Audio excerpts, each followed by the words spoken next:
Hello. One very simple and very useful thing you can do in Excel is add a list of numbers.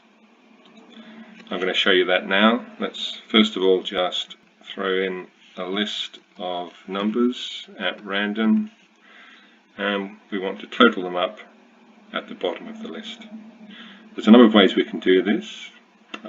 It's using a simple formula, so I'm going to first of all show you how to enter the formula. Equals sum, open bracket, and select the range, which is from here to here, and then close bracket, enter. Okay, simple as that.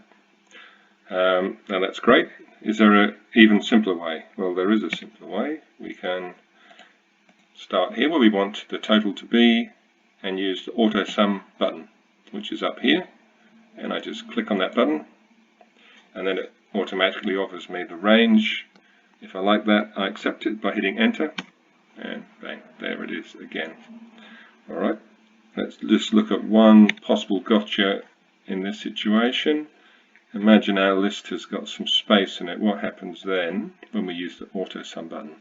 Let's try it again. Autosum. The range it offers is short because it recognizes the space and thinks you want to restrict your list.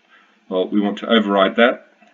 We just click and drag to select the range. If we look at the range, we're happy with that. Then we hit enter key, and there we are again with our range.